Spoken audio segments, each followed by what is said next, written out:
That's drilled in the air to left field deep, back toward the wall, and it's out of here. Pete Alonso with a line drive, 2-run homer, his 8th home run of the season. And the Mets jump in front early, 2-0. Alonso got a 2-0 pitch. Hello, everybody, and good morning to the first edition of the Chris Heidel Show. This is the summer version of it because we took the summer off of the Easky and Herbie Show. I'm Chris Heidel. You can tell I'm all set for Florida State today because the ladies softball team is playing in the College Softball World Series against Oklahoma. We'll talk more about that later. Let's bring in our friend Dylan Coyle, who is who just got hired as the broadcaster of the Reading Royals. They are the AA affiliate, if you want to use baseball terms, of the Philadelphia Flyers up there in beautiful Reading, Pennsylvania. So, Dylan, thanks for joining us. First of all, how hot is it up there this morning? It's very warm. It's been 90 degrees pushing over it for quite a long time. Yeah, well, today, folks, we're trying to do some stuff here on the program, keeping you nice and cool, because I spent 3 days without AC. So, trying to, get everybody cool and, with this weather, hot and humid. So, yeah. First of all, Dylan, tell folks, where'd you come from? I know you worked with the Royals a long, long time ago, but where have you been lately? So I just recently graduated from Temple University with a degree in journalism, and I had interned with the Reading Royals for a few seasons under the former broadcaster, and I just fell in love with the team. Obviously, I've grown up in the area. Actually, I grew up in Oxford, Pennsylvania, which is southern Chester County. I grew up a Flyers fan, grew up a Royals fan, Phantoms, and I just did not expect there to be this opportunity with the Royals. It's a dream job of mine. I've always wanted to be a sportscaster, a hockey broadcaster mostly. And if one day I get a chance to broadcast an NHL game, I would consider that a dream fulfilled. This is part of a dream being fulfilled, though. That's cool. That's really cool. A lot of kids like my age, I grew up listening to baseball games and want to be Bob Murphy when I was a kid growing up in Long Island and came down here into Baltimore, and you had Chuck Thompson, and my friend and I were talking about that last night on the way home from the Met game. There's a lot of no more great broadcasters around. They're all retiring, and now you got the new blood of people, and it feels like to me like a lot of broadcasters, when the new kids, they don't have the enthusiastic of what the sport is. It just seems like they're reading a cue card. It's like nothing against anybody being a broadcaster. I would love to. It's still my goal in my life is, dream job is getting a phone call. So you would like to do a Mets Oriole game or Mets whatever, and I'm like, cool, and I'll do it. Right. But a lot of these broadcasters are like, I've seen like they don't get really fired up like the old broadcasters we grew up watching and listening. Like you probably. Who did you idolize growing up? Because I know you went to Temple. In Philadelphia, you had, Harry Callis. Harry Callis was the man. He's the entire reason. Yeah. He's the entire reason. Like that. And for me, I'm a Met fan, and when I went on to Bethany for vacation, I'm like, okay, Harry Callis, you're right. You're good. Yeah. He's the entire reason that I wanted originally to be a sportscaster. Just hearing his call be associated with amazing moments such as the World Series win in 2008. That just cemented it for me. I want to be someone who I guess you can consider a maker of moments in a way. Right. Yeah, it's like with me, I grew up watching, listening to Bob Murphy and everybody calls me weird, but I have bowling on today on the program. Kelly Kulick, who is a professional bowler. I still watch bowling on TV, and I call that my NASCAR. Everybody, I have friends who watch NASCAR, and I'm like, I can't sit there and watch. No offense, I like the accidents. I feel bad for whoever's in there. Like, oh, sorry, dude. But with bowling, to me, these guys are people I grew up, like that, the older generation, like Pete Weber and all those people. It's like, I grew up watching them, and now they're like 50 years old, and I'm 40, and I'm like, what happened here? Mm-hmm. I was 10 years old, and I know a bowler down here named Danny Wiseman. He's 51 years old, and I'm like, Danny, when did you turn 51? He goes, thanks, dude. I'm going to throw you to the bus, but I'm still thinking I'm 10 years old some days, and watching bowling and watching on ABC Sports with Chris Schenkel and Nelson Burton Jr. Right. It's just cool. Did you have those moments when you're sitting there going, with Harry Callis, and did you get a chance to meet any of those people? Like, did you get a chance to meet Harry Callis and go, wow, this is cool that he's talking to me, and it's not through a television? So I never got the chance to meet Harry Callis. He, right after I started on this journey of wanting to be a broadcaster, he unfortunately passed away very early the following season. But I've had a good amount of those moments throughout my life so far. I've been so fortunate to meet people like, all the Philadelphia broadcasters for the most part, Mark Zumwalt, Jim Jackson. I've met other Philadelphia icons, Ray Didinger. Got to have a 2-hour lunch with Mike Emmerich, and we still keep in touch. Cool. Great guy. And moments like that are, to me, just like, at the end of the day, I'm like you said, I still feel like a kid. There's still that enthusiasm that I hope will never die. I don't think will ever die. That just seeing a hockey rink for the first time, meeting a person I've listened to, that enthusiasm, I'm never going to let that die. It's also cool too when they get to know you and when you see them in public, and you go, hey, hey, Mr. Evelyn, you still call him Mr. I'm sorry, my mom raised me like when somebody I'm 40 years old. I still call people who are 75 years old Mr. and Mrs. because I look at it that's respect.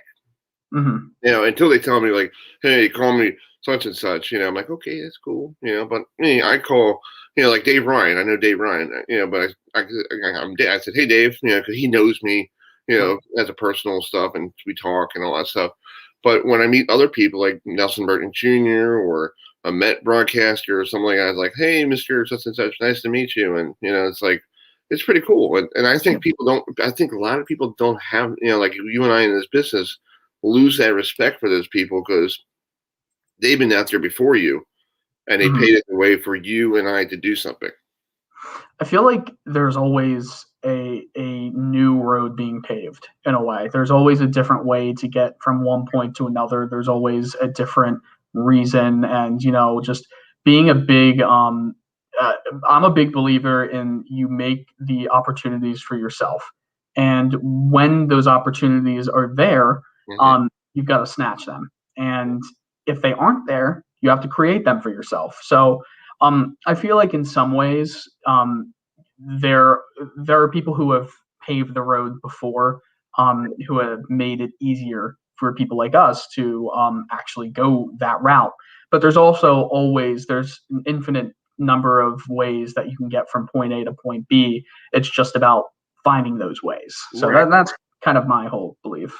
And also you got to get somebody to give you that luck, that opportunity. And the Reading Royals have given you that opportunity. It's like, okay, here's the keys to broadcasting. Let's see how you can do it.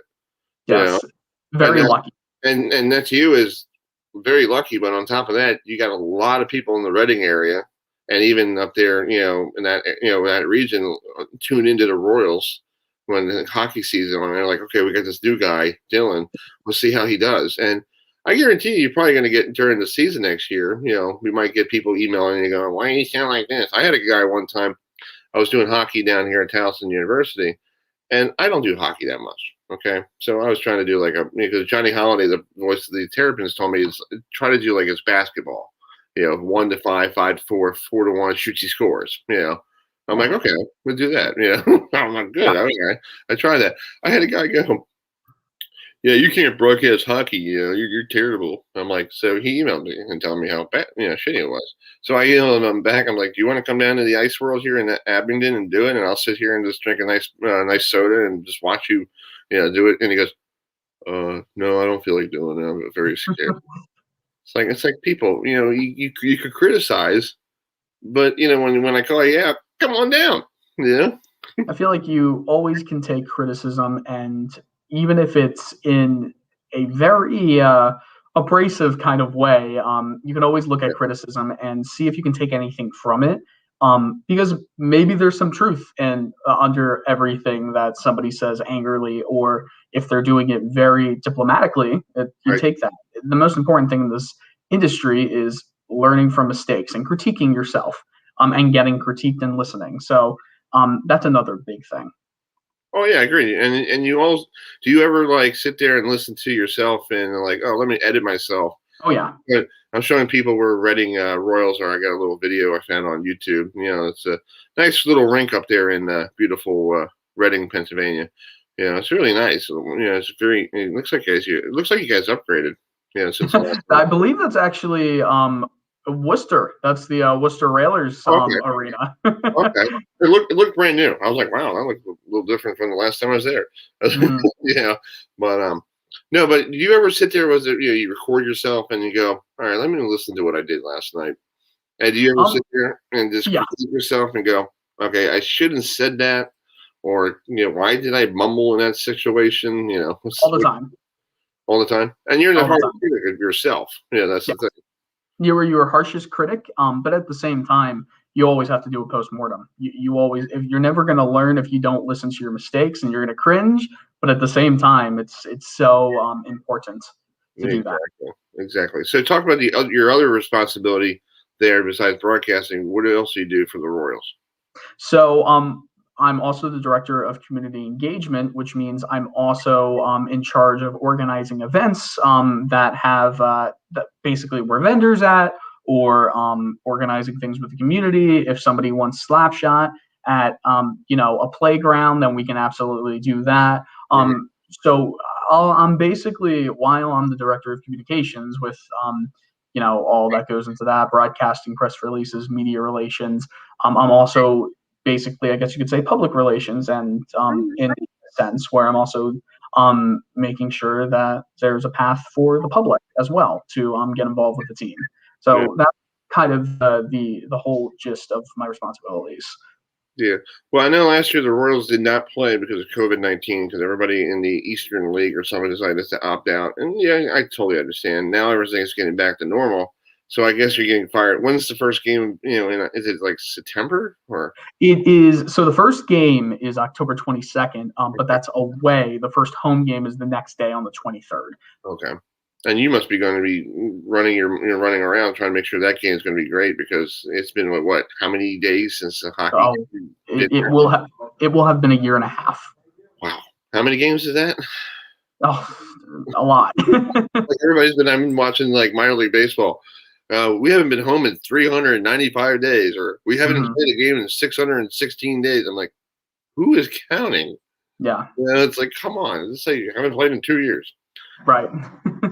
Well, it's been a pleasure having you on this morning. I'm waiting for my guy from Oklahoma, because we're talking the Women's College World Series. Have you watched any of that? It was pretty cool with JMU, a little school in Harrisonburg, making a run. Very above anything that I know. I haven't paid a lick of attention to it. Hey, because my parents we have a place down in McCackysville, Virginia, all the way down there in Macedon, the ski resort. So it's like technically a second home for me.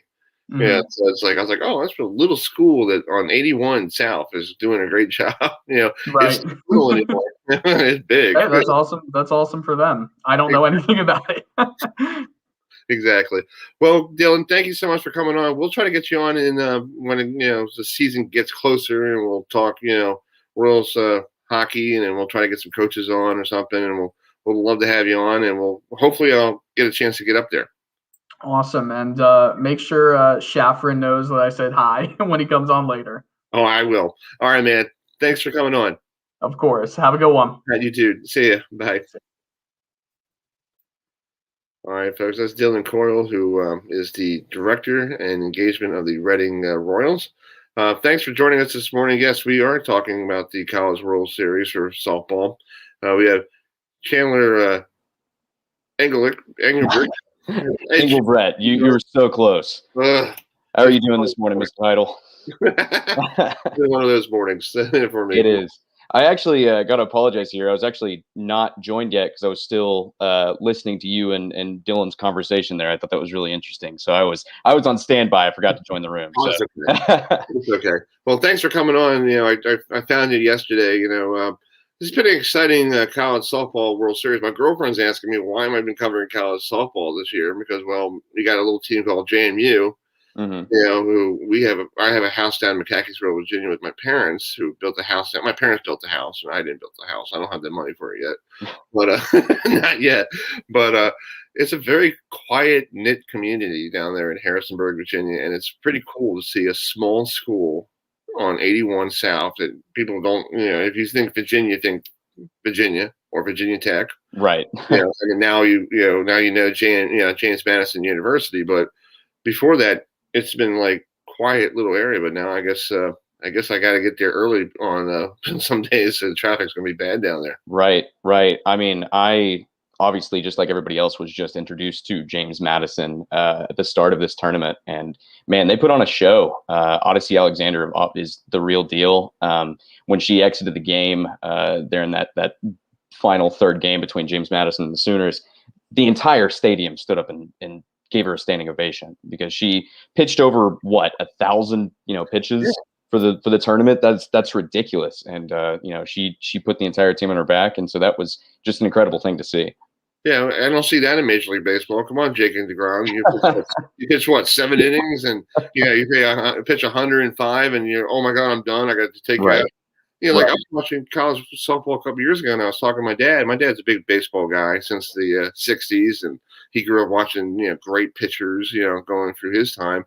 And I said to my dad, like, have you ever seen somebody pitch 115 pitches and pitch 7 innings and still pitch and then turn around the next day and pitch another 117? He's just like, no, I don't think Nolan Ryan ever did that. Right. And they have to do all of this, just like you said, back-to-back games. James Madison obviously won those first 2, so it wasn't as immediate for them. But you look at the scheduling of this, and Patty Gasso, the head coach of OU, has been very vocal about, why are we having these games being played this immediate? And so part of me wonders if the Women's College World Series was more spaced out, would James Madison have made a deeper run because Odyssey Alexander has just a little bit more rest, and maybe she can best the Sooners in another game. So I don't know, but I give her and the rest of the Dukes just huge props. They had an incredible run, and one that we're going to be talking about for a long time. Right. And now, like I talked to the ladies, and I said, I feel like it's also good for smaller, non-Power 5 conferences like the Colonia Athletic Conference, because I've been here on the East Coast for a long time. And the Colonia Athletic Conference is a great conference. It's a great conference for football.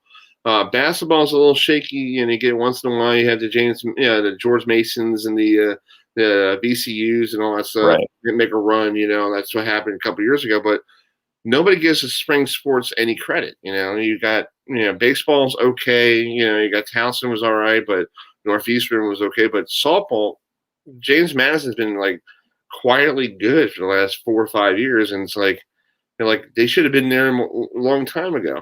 Right. I mean, you beat OU on that opening day. That kind of proves you can play with anybody.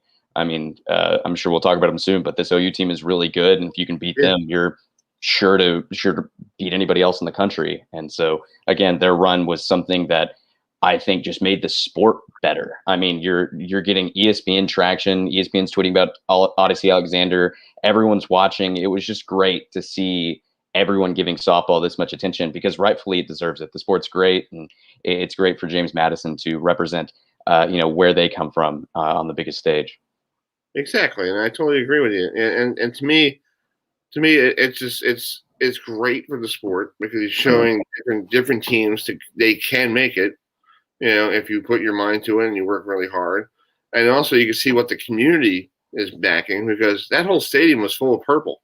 Right. And to me, the only purple I see is here in Baltimore with the Ravens. It's like, so that was a lot of purple in the middle of nowheres. I'm colorblind, so I don't want to talk about colors too much, but I did see a lot of, I guess it is purple in the stands throughout the weekend. They came up, they were loud.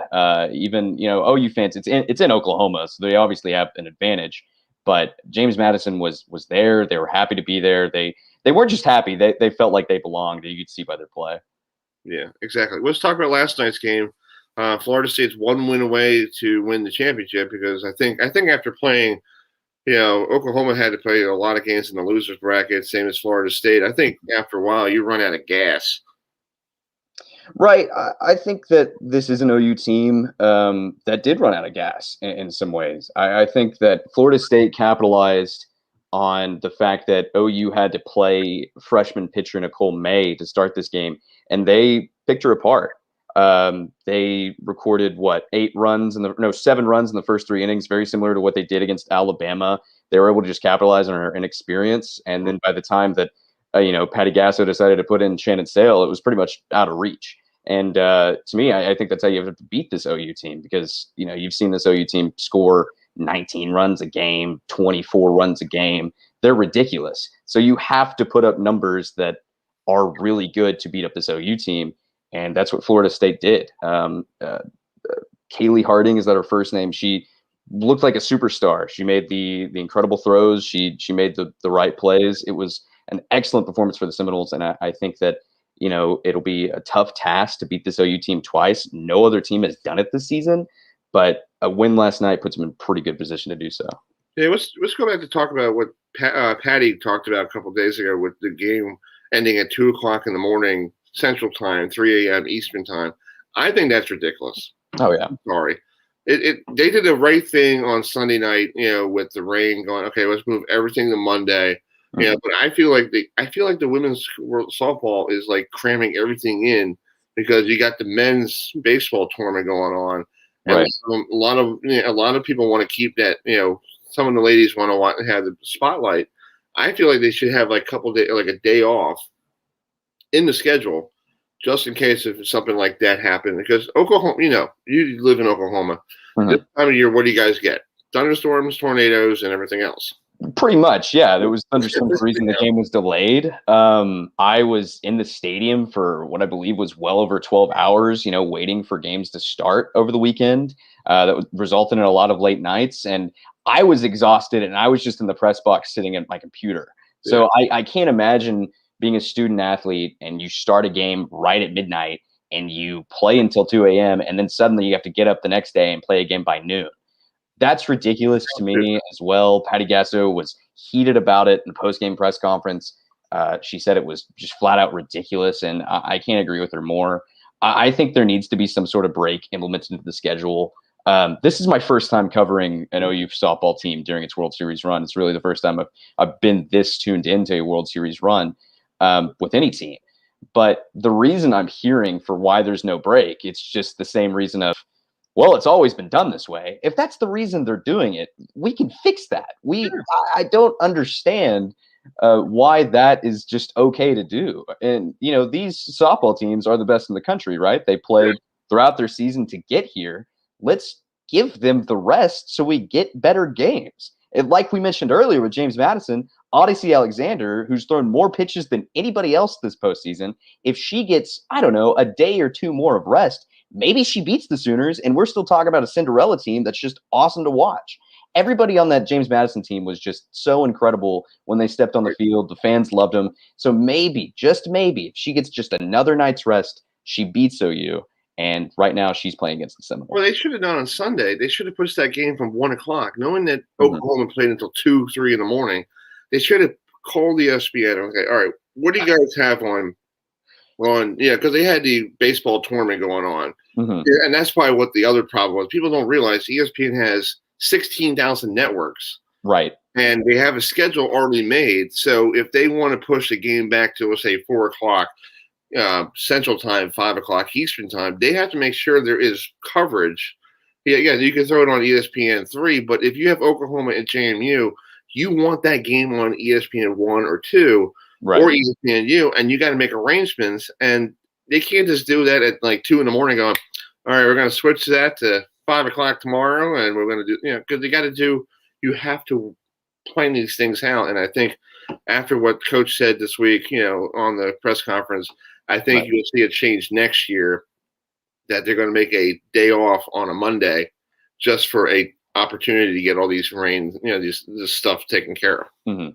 I would hope so. I'd love to see it just for the sports case. Back with the broadcast terms, obviously the NBA playoffs are going on right now, and they're going to want people to watch that. And I think the decision, to postpone the games was right. Obviously you can't implement too big of games of rest on such short notice to the NCAA, but the way in which they announced that the games were being postponed was not the best. If you weren't dialed into Twitter or watching the game at home, you had no idea that if Florida State beat Alabama in that very first game, there was going to be no more softball tonight. So fans in the stadium didn't find out that that day's slate of games was over until that game ended. So you had OU fans probably in the parking lot ready to, watch their team play. Tailgated, drinking, and then exactly. And then the PA announcer guy comes on and he's like, we're done for the night. We'll see you tomorrow. And everyone's like, what the hell? So it was just a very tough situation. Right. The right decision was made, but how they announced it, not the best. But we're watching softball. You can't be too upset with that. Hopefully next season we see some changes and it's just, different from here on out. Yeah. Well, folks, if you want to watch Game 2, it's tonight on ESPN. I think 7:30 Eastern time, our time, right? Or is it? Yeah, 6:30 Central. Math is hard for me, so I believe that's 7:30. Yeah, we'll see if Florida State can knock off Oklahoma. And Oklahoma has not the murderous row of the New York Yankees in 1927, but these girls could hit home runs.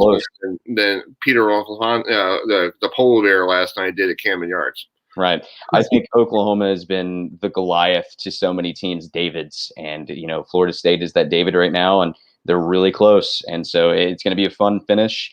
I don't think OU is going to go down easy in Game 2, but I don't know. It should be really fun. I'm just ready to watch some more softball. Exactly. Well, Chandler, thank you so much for coming on this morning, and enjoy the games, and we'll try to talk to you down the road. And do you cover football, Oklahoma? Yeah, football? I'm the assistant sports editor for the Daily coming up to this next session. So I will be OU football beat writer this fall. Okay, cool. Yeah, we did a Big 12 last year. It's preview, so we'll try to get you on and we'll talk more Big 12. Yeah, Love to help. You have a great rest of your morning, sir. This was awesome. All right, man. Talk to you soon. See ya. All right, folks. That was Chandler Engelbrecht, who writes for Oklahoma, with the Sooners softball team. So let's bring in this lovely lady, our friend Kelly Kulick, who, good morning. How are you doing? Good morning, Chris. I'm doing great. How about you? Not bad. I went to the Met game last night at Camden Yards, and my mom has been trash talking me all morning long, so it's okay. I'm a Mets fan too. I feel you. Yeah. My mom's like, oh, thanks. My mother texted me this morning. Goes, thanks for the win. I'm like, you're just trolling me. That's not nice. They got so many injuries. It's terrible. They got players that are just injured all the time. They're trying to replace them. They can't find guys. Exactly. Hey, we're in first place. That's not bad. Yeah, exactly. We're still in first. Exactly. Well, congratulations on winning last weekend. You finally got through after a long drought. So is that the longest drought you had? Probably so. Yeah. It's been since 2017. I thought it was 18. I couldn't even go back that far. So yeah, 4 years was a while. Wow. So just talk about last weekend up in Albany. Everybody's back to normal. COVID's over with. Everybody's opening up everything. How was the crowds? The energy of the crowd was great. It's really what put me over the edge, and I think the other women themselves. When I shot 300, my roommate Valerie shot 300, but to have that applause in the background, it really pushes you over the edge to keep it excelling and do better. And it was a great vibe all weekend long. It was great to have the spectators back and the fans in the audience. And, moving forward, I hope we still continue to have that along the way. Yeah, I hope so too. I think it's time for everybody to get back to normal and what is normal, because I went to the stadium last night and we had masks on and all that stuff, but people weren't even wearing masks walking around the ballpark. And I'm like, okay. And my buddy and I looked at each other like, do we want to wear them? I'm like, well, just put them around our necks, and if somebody calls us, we'll put it on. Yeah. But I just feel like it's time for everybody to get back to normal. Yeah, well, I won't step out too much, but the herd of vaccination is definitely improving, and that's what helps everyone to feel that level of normalcy again. So, the more things get relaxed and everything, the more it'll feel like normalcy again. Yeah. I was trying to get some clips from your win this past weekend, but somehow the bowlers.com did not let me record it. Huh. So okay. I had to go back, throwback to the time that you won the Tournament of Champions in bowling. And people don't realize you're the first woman to do that. And ever since then, I feel like the Tournament of Champions in the men's side has been different ever since. It's to think that happened 11 years ago, and people still come up to me and recollect that win and so forth. it's great. It's like it still keeps happening over and over again. So that was a great victory for me. Obviously, I think it gave some awareness to women's bowling and bringing the ladies tour back. So to bowl against, I thought my win was going to be against Pete or Walter. It was just as sweet against Chris, and he was a great gentleman about it. Great sportsmanship all throughout, and one of the best titles of my career. Yeah. So you also do a lot of broadcasting as well, because you and Dave Ryan did the NCAA tournament, right? So how's it like working with Dave Ryan? He's such a nice guy. He came on a week ago for me for lacrosse, and that guy's been doing 3 games in a whole day, and he was so hoarse to the point I'm like, let me let you go so you can go relax. But he's a worker. He is. He's a mule or donkey because he's worked so hard. Graduated from Syracuse. He did some coaching for the ladies, not only including myself, Missy, Stephanie Johnson, and Shannon O'Keefe that make the appearance sometimes. Very knowledgeable when it comes to broadcasting. He does all the color, so he really likes the background information on the players, really gets into the personal side of the athlete. And then me, I do I'm the analyst, so I'm constantly analyzing the ladies' games or the gentlemen's games, watching the lane breakdown as it's occurring over time. And we have a very good rapport with each other, so I have to credit him. He's taught me so much. For not having any background information whatsoever other than a speech class in college, I tend to think quickly on my feet and I react quickly. So that's a benefit of it. But a wonderful human being and learned a lot. Yeah, I should give you the phone number for Nelson Burton Jr. because I grew up watching him. Yes. And him and Chris Schenkel were like, it was like, I want to use the word peanut butter and jelly sandwich. They were perfect. Yeah. Everything was just perfect. And I found some old bowling the other day. I'm sitting there going, oh, Chris Schenkel, and I had a chance to talk to Nelson Burton Jr. like a couple years ago. My mother goes, she was listening to the broadcast, and she goes, it sounded like little Chris was enjoying his bowling minute, and I was like, thanks, Mom, And they, I think if Howard Cosell had such an iconic voice, but Chris Schenkel and Bo Burton also, when you heard them, you knew bowling was on TV. You didn't have to look at the screen. You didn't have to hear pins. You heard those voices in the background, and you knew bowling was on TV live on ABC Wide World of Sports. Yeah. I think bowling needs to do. Nothing against Tom Clark. He's doing a great job. The ladies from Bororamo, the old AMF. But I think they need to do more education about where they are, because when I was a kid growing up, I watched bowling and I knew where places were. Okay. Like when I was a kid, I went to Toledo, Ohio one time to pick up a car, and I was like, oh, that's the Maumee River. Okay. Yeah. Chris Schenkel used to say that when they used to come to the PBA National Championship. Mm-hmm. And I started looking around for the bowling center, but the bowling center was closed, and I'm like, oh, I wanted to go bowling. But I learned a lot in different places. That was my geography. Hey, El Paso, Texas. Okay, that's down in the Southwest, and my buddy and I didn't get a chance to go to El Paso, but my friend and I went to Grand Prairie a couple years ago, and the bowling alley was still open. And I said, dude, you want to go bowling? He goes, yeah. So we got there. Quick story. I go to the guy at the counter. I go, can we bowl on lane 39 and 40? He goes, why? And he's like, well, that's Yankee Stadium of bowling, because that's where Bob Anoy bowled the perfect game on TV. And he goes, well, we can't use that lane because we have leagues. And we're like, you kidding me? Yeah. Yeah. But that's what I learned from, places to be, because of bowling on TV. Yeah. No, it's great. I know they usually highlight it in the opening segment of all the telecasts and everything. There's usually some information along the way, but you're right. Geographically, I'd love to know more about the cities. Yeah. Albany was where we were in South Glen Falls. We were just 10 minutes from Lake George. We got to have lunch outside. It was absolutely gorgeous and beautiful. The outlets were down the road. There were some great restaurants and downtown facility, and the weather was perfect. So yeah, I'll remember that next time I get the chance to be in that area. I'll give a little bit more geographical highlights of the place. Yeah, it made me talk to the producers, because when I was a kid growing up, that taught me where places were. Like, hey, okay, that's where bowling is, El Paso, and then the Showboat. And my parents have been to Vegas so many times. They're like, can I go bowling? Can I go out there with you? And they're like, why? I'm not going to casino, Mom. I'm going bowling. Yeah. And she's like, well, the Showboat's not around anymore. I'm like, don't say that. Yeah. I know. There's still a few iconic centers left that you can think of. Vegas obviously is the hot spot right now because they can host so many people all around the city. Indianapolis has some great facilities too. The men and women have both been there. Woodland Bowl hosted the men's tour stops for so many years. Toledo, of course, the Tournament of Champions and the Firestone. Yeah, you're right. There's Detroit. Gosh, Michigan is like the league central of the United States of how many league bowlers they have per capita. Yeah, I actually went to Akron, Ohio, a couple years ago. My buddy and I got media passes for the Tournament of Champions. That was not the smartest thing to do that day because we got stuck in the snowstorm on the way home. Ouch. Yeah, but we made it home. But it was cool going to the Riviera Lanes and seeing how. And I said to my buddy, I'm like, this is like Yankee Stadium.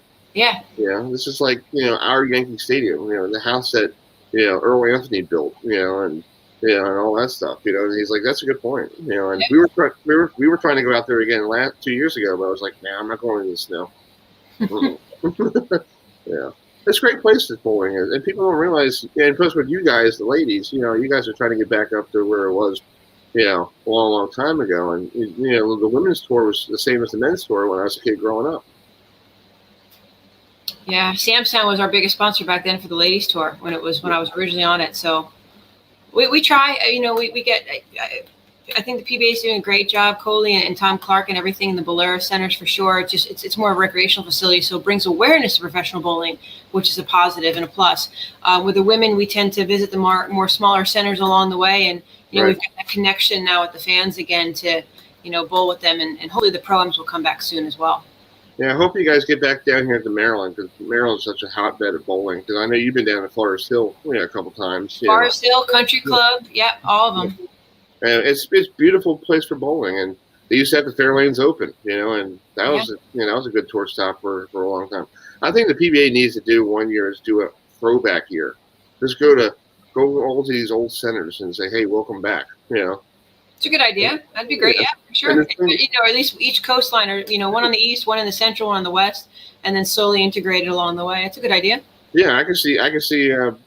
Tom Clark going to what's that, Grand Prairie, Texas. Just do a throwback of the Quaker State. Yeah. And it's and Kelly, it's the same thing that they had. The backdrop, the ball return. Yeah. Hasn't changed. Really? Yeah. I sat there going, that hasn't changed since like 95. But the chandeliers have been gone because they used to have chandeliers there, and people actually stole them. People want a piece of history. I was like, the guy, I go, where's the chandelier? Chairs to, I guess, chandeliers. Who knew? I want a piece of the lane. I don't know if the gentleman up in New York, I asked him to save him a piece when he carved it out, and that was about 6 years ago. So I'd love to, one of the bars I just saw at Parkway Lanes, John owns that too, had the little door that was part of the lane to swing open to get in and out of the bar stool, and people make coffee tables out of them. So, yeah, I'd love to do that. I want to bowl my own lane, and I want to build my own bowling alley in the backyard. That's what I feel like doing. That's a tough one. My driveway's long enough, but it would just, the topography would be awful. So bad. Exactly. Well, Kelly, thank you so much for coming on this morning. I appreciate it. I know you. What's the next tour stop for you, ladies? Are you guys heading down towards Richmond, or? The ladies are actually headed towards Tennessee, Smyrna, Tennessee, outside of Nashville. Okay. I'm actually skipping that this week. I promised Melissa McDaniel the Buffalo Lanes youth event is this weekend, and she's got the largest youth program in the nation. Oh, that's cool. I was actually supposed to be on a cruise to Alaska right now, but COVID put a damper on that. I'm going to go next year. And then from there, we have a PBA event / PWBA event somewhat up in Maine for the women and the men. The Harris, I forget, it's not the Queen's event, but, the Heiress or the right. Princess event. And then I'll finish up in Louisville, and I'll be at Bowl Expo for Louisville this year. Okay. Yeah, it's going to be cool that you guys are going to Portland, because those people are rowdy little people up there in the Bayside Bowl. I've only witnessed it from my couch. I have yet to be up there, so this will be my first true experience of it. And from what everyone has said and what I've witnessed, it's an energy like anything else. It's a high. It's the people screaming at you, clean your plate. So I look forward to having that opportunity. Yeah, my girlfriend was wondering, like, how do you bowl with that? I'm like, you just tune them out. It's better to bowl at more noise than it is to bowl without any. Right.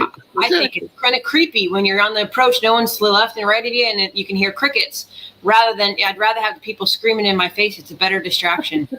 Exactly. Yeah. Well, enjoy the rest of your week and stay cool, because I know this heat wave here on the East Coast, and we'll get back to 79 degrees over the weekend. Okay. Thanks so much for having me, Chris. Look forward to coming back sometime again. So yeah, I'll get you back on. You got it. I see you. Bye-bye. Bye.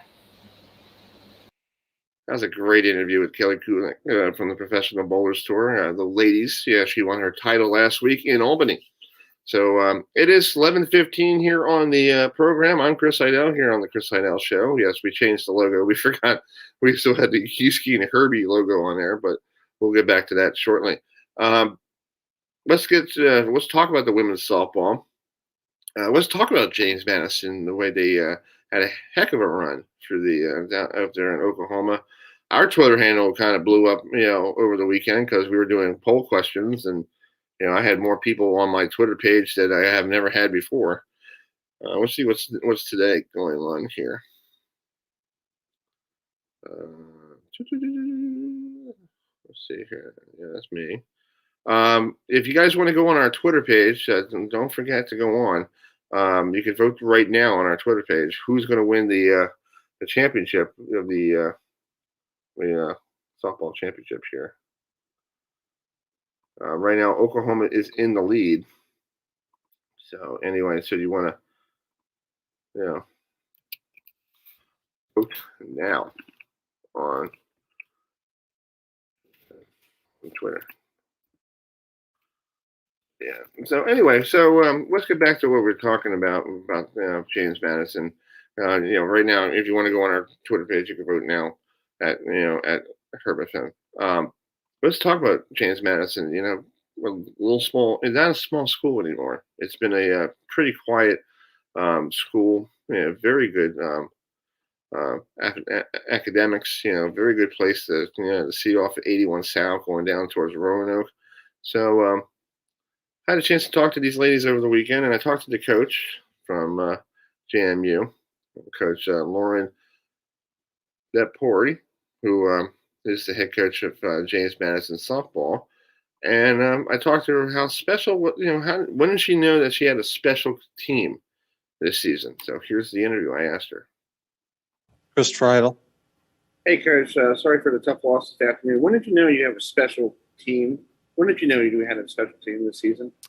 I think this year has been extremely hard for this entire team. And we have a lot of seniors, as you can tell, and, with COVID and some things that went on, and we had some injuries. I think when Odyssey got back from her injury, it was just one of those things. She got back in a conference series, and both her and Alyssa, they were throwing lights out, and you could just kind of see our team start believing, oh my gosh, this is something special here. They were throwing no hitters and perfect games, and our offense was just coming alive 1 through 9.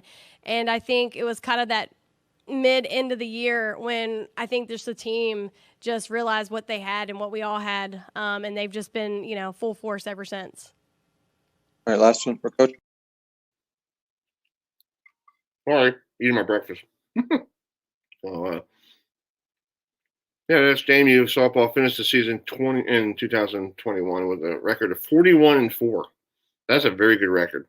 Well, anyway, I also talked to the Oklahoma softball coach Patty Gasto after beating JMU on Monday, and I asked her about East Coast softball because a lot of people here on the East Coast, they don't give the East Coast of the softball teams like Delaware and Towson and everybody credit. So here's my interview I had with Coach Gasto. Mr. Heidel. Hey, Coach! Congratulations on the 4 games in a row. Yeah, the go for lose bracket. What do you mean? What do you think about JMU? This is great for the sport. You just talking about it. How great is it to show that the East Coast softball could compete against everybody in this country? Yeah, tremendous for the sport. Like I said, I am sure that they brought in thousands of fans, viewership-wise, and got them on their train, and that is tremendous. We love that for the sport. We love it for that part of the country as well. But the fans here, I'm watching the entire stadium applaud and honor that team and their pitcher when she walked off the field. So mad respect, but really just a fun team to watch. I'm sure that this is going to be a momentum builder for their program without question. But I really do like their coaching staff. I think not a lot of talk about them, and I love the way they're calm. They call a great game. Team plays hard for the coaches as well. So it's been great for our sport, and we need more of that in the future. Josh Calloway. Yep, that's a good point. This was a good way for show off the sport of softball. For young ladies who basically they could go anywhere just for college to play college softball, and they could go to the College World Series anytime they could make it. So anyway, so that was college softball. Tonight, reminder tonight, 7:30 Eastern Time on ESPN, Game 2 of the championship series between Florida State and Oklahoma. Winner wins the title. This is Florida State. If Oklahoma wins, they will force a Game 3 winner take all tomorrow night on ESPN. So it's going to be a very interesting baseball, sporting event tonight. Because on top of that, you got on Thursday night you got the hockey. You got the Islanders and Bruins playing each other in Game 6 of the Stanley Cup playoffs. So. Well, we did also some regional interviews for the last weekend for the NCAA tournament. So let's bring that up here. We talked to Tennessee after they beat Liberty. Tennessee is now home for the Super Regional to take on their conference foe in LSU. So that's going to be very interesting. So I had a chance to talk to the coach, Vito, who is the head coach of Tennessee, last night, over the weekend. So here it is. Hey, Coach, congratulations on the win today. Just talk about your bullpen. You're all set for the weekend. For tomorrow, you didn't have to go in depth in your bullpen after last night's long marathon. Yeah, it's a tricky deal in the back of your brain. I think you're probably much better served just looking at the game you're involved in. But at the same time, I've been in some situations where you have regret when you don't manage things the right way, and it catches up to you later in the tournament. This is a tournament. It's nice we won tonight's game, but we're smack in the middle of a tournament. We're all a little bitter. I think we didn't win the last one we were in, and we want to do whatever we got to do to win this one. So I think it'll be all hands on deck tomorrow. We haven't taxed our pitching, as you've said, but our offense has also done a nice job to help preserve that. So we're looking for all facets of the game to just do what they're capable of tomorrow, whether it's playing defense, playing catch that way, or the pitchers that are available getting it done. And I have full confidence in our offense as well. All right, folks, that's this weekend. Tennessee's playing LSU starting Saturday night on ESPN. So it's 11:23 here on the program. I do want to give you a program note. Here. Coming up at noon is former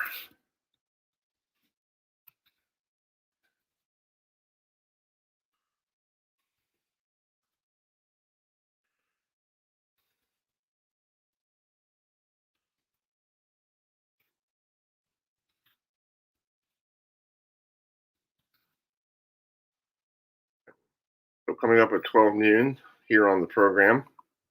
We got former New York Met and current Long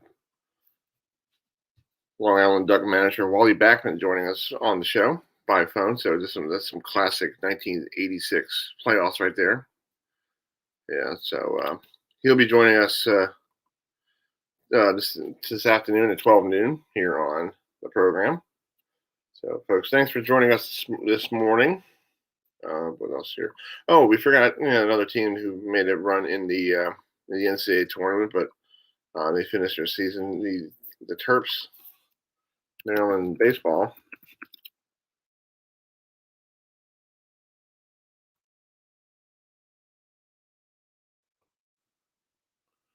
So Maryland baseball, they get their schedule here. Hold on here. Yes, Maryland played, in the college playoffs, and they were 30-8.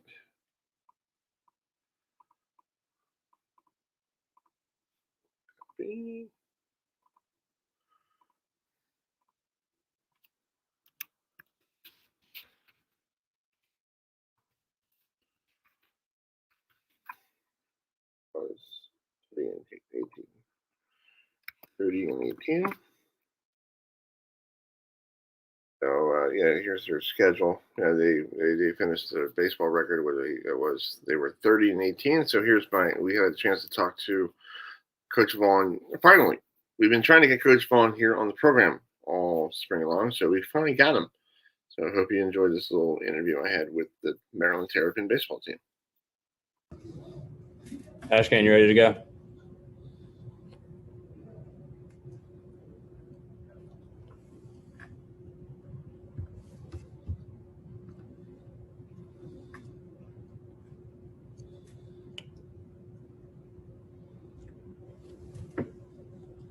Ashcan, you ready to go? Chris, you're on ready to go, right? Yeah, I'm ready. Cool. All right, we'll start with a quick opening statement from Coach Vaughn, and then we'll open up for questions for both Coach and Ryan Ramsey.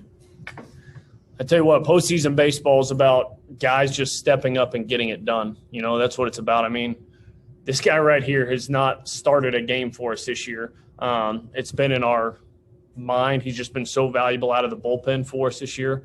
Obviously, goes out and hands in the ball. He goes 100 pitches and is absolutely flawless. I mean, their best player jumps one ball on him early, and I mean, he's a story of this game. What an unbelievable effort. What an unbelievable dude. I mean, that was just an incredible job by him. And then offensively, I thought we took some tired swings a little bit of that early. However, we just kind of kept coming. And at the end of the day, you have Schreffler, who looks like the worst bad decision maker going first, third, and getting thrown out. And I just told him, I said, that's who we are. Be aggressive. And then he comes up and starts a rally in the eighth. And it couldn't happen in a better way. Obviously, you get a senior to walk that ball off. So great job today. Obviously, that keeps us alive. We're going to have our hands full this afternoon, and we know it. But we're excited to get back to the hotel, get off our feet for a minute, and then line up and rock and roll at 6 o'clock tonight. Questions, guys?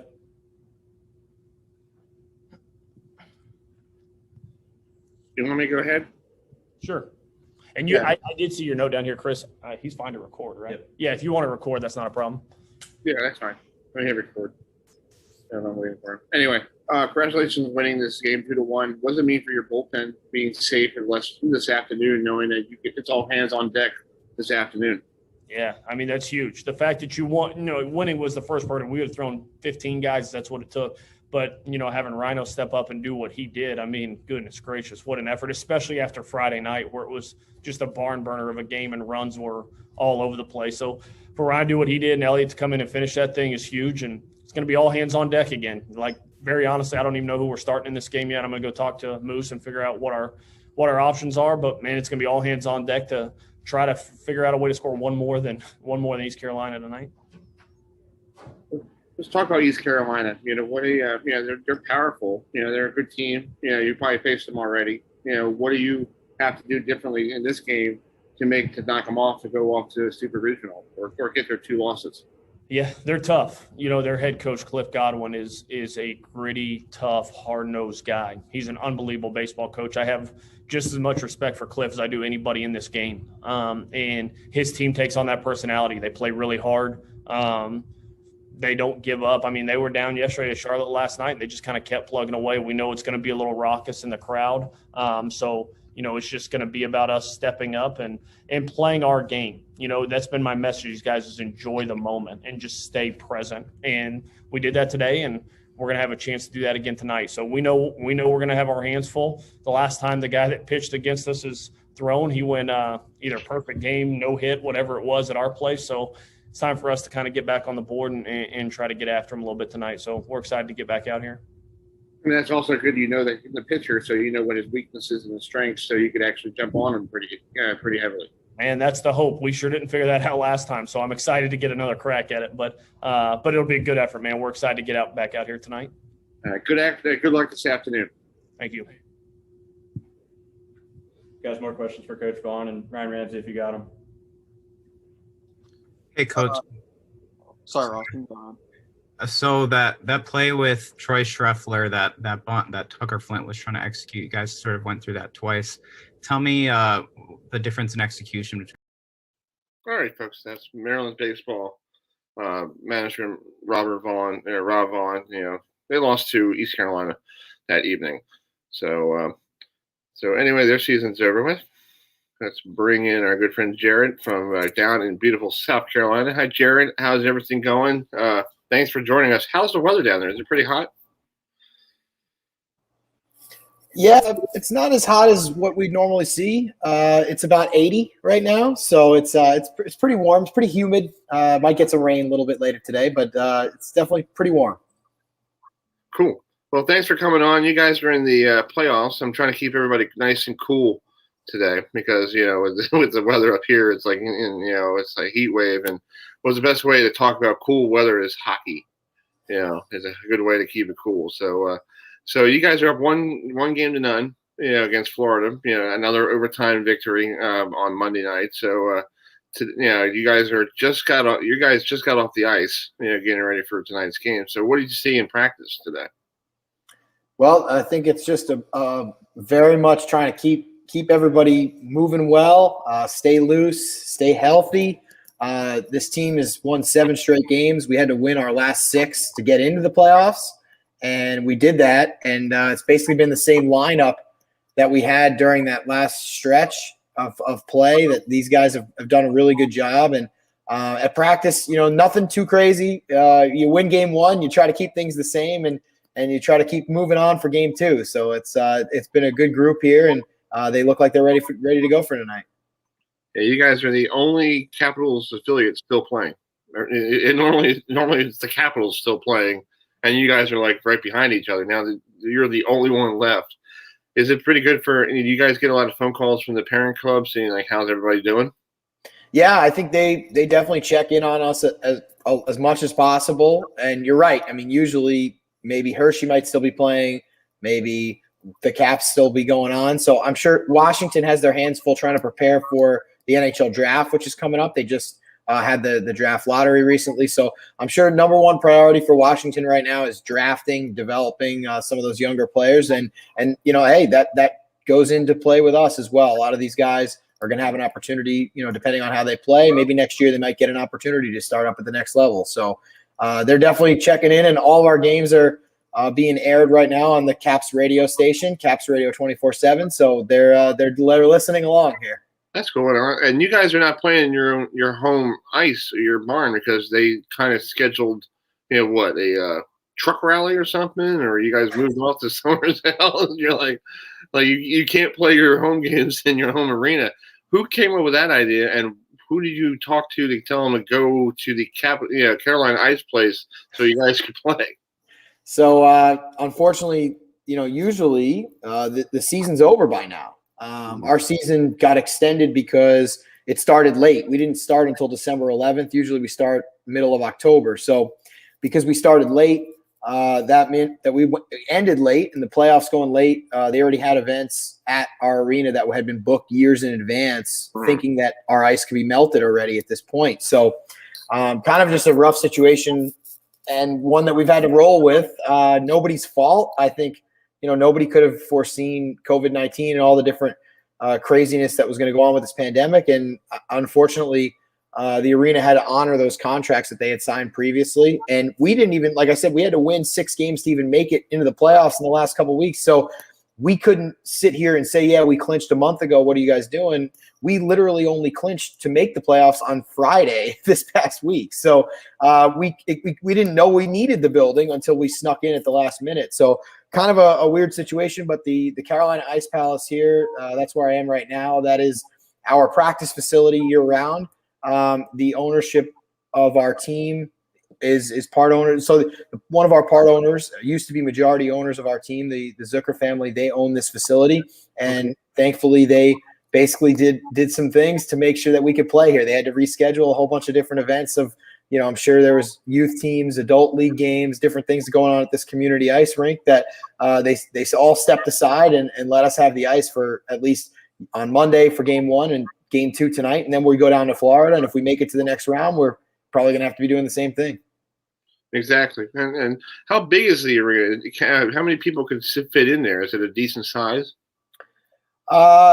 It's definitely not the same thing as our 9 to 10,000 seat North Charleston Coliseum. It's about 550. So the season ticket holders who have season tickets for the Stingrays get the first priority. We had pretty much a full capacity for game one. And for at least this first round, those season ticket holders, their season ticket packages come with the first round of the playoffs included. So they actually already paid for this game, and they're getting the first dibs at being in here. And if we make it further on, we might have to work something else out. So we'll see. That's cool. The Florida Everblades, who are they affiliated with? I can't remember. They're with Nashville, and Milwaukee. Oh, okay. So you guys are strictly just Capitals, right? Or are you partnering with somebody else? Because I know. No, I mean Capitals and Hershey Bears in the AHL. Okay. So for Florida, Milwaukee is an AHL team, and then Nashville's the Predators are their NHL affiliate.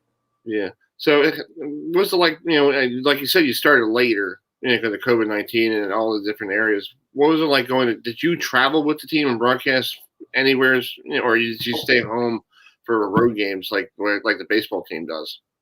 Yeah, I was doing the games at home remotely from our conference room in our office. So I have called every game this season, but I haven't been outside of Charleston at all. We're still working it out. We have a game in Florida for game 3 on Saturday, and I might be able to get down there. It's still kind of in discussion to see if we can make it happen with the league rules and to see if the league will allow it. But might be an opportunity to get to do my first road game this year. But either way, I'll be calling the game because we still have the remote capabilities here. And it's been different, but it's been great to still be a part of it and still get a chance to call the action. So how do you do the games? If you're in your conference room at the Coliseum, did he hook up with like a TV for you? And you just how hard is it to do TV broadcasting and looking at a monitor trying to? It's tough.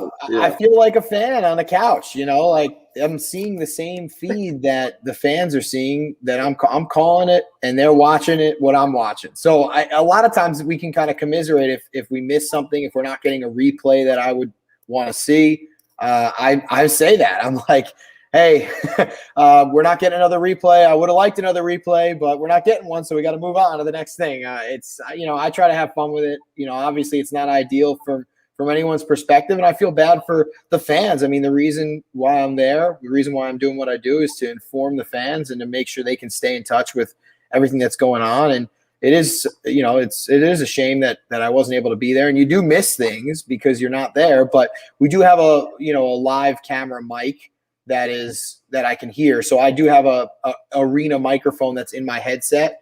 So I can hear what's going on. If there's a buzzer, a goal horn, if there's PA announcements, I can still pick those up on mine. So that is good. That helps me. That's actually probably the most important thing other than the video. That audio does give me little tips and clues to see what's going on. Yeah, that's cool. Yeah, it's like years ago I had a friend used to do, she worked for the Spanish broadcasting. And she said for Yankee games, they used to sit in Yankee Stadium and have the crowd noise piped into the headset. So I guess you're doing the old Spanish broadcasting. You're sitting in your conference room with the crowd noise in your ear, and you make it sound like you're actually there. Yep, that's kind of what it's like. Yeah, that's cool. Well, tonight is game 2. What time is game 2? Is it 7 o'clock, 7:30? 7 o'clock. Yep. Okay, 7 o'clock, and it's you guys. Everybody can tune in to Cast Radios 24/7 to listen to you broadcast. Can they watch? Where they can watch it? Yeah, so we have all of our games are streamed on Flow Sports. Okay. Flow Hockey is the branch of Flow Sports. The entire ECHL regular season and playoffs is all on Flow Sports, and it's a monthly subscription. So if you sign up for the month of June, you will get every ECHL playoff game for the rest of the month, and the playoffs are expected to go into the first week of July. So it is a monthly fee to get it, but you will get the rest of the games that we play. So it's called Flow Hockey, part of Flow Sports. I don't know if you've talked to anybody that's on Flow Baseball, or they have Flow Football and Flow Hoops for basketball. So one of those. Well, the CAA actually has it for football. The CAA is on Flow Hoops. Yep.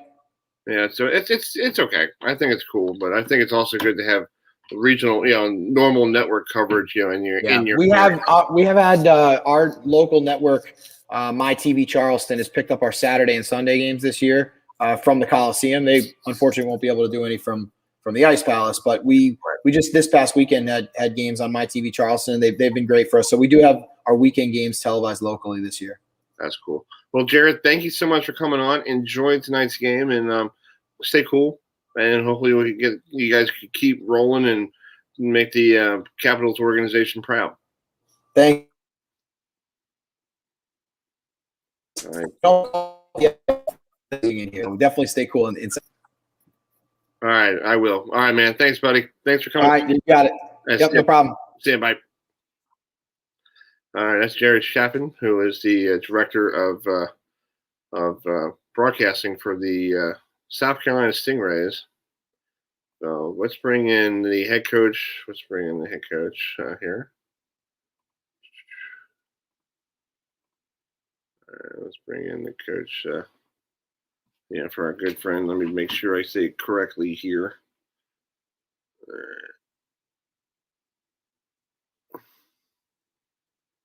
Milmock. Okay, let's bring in Coach Milmock here.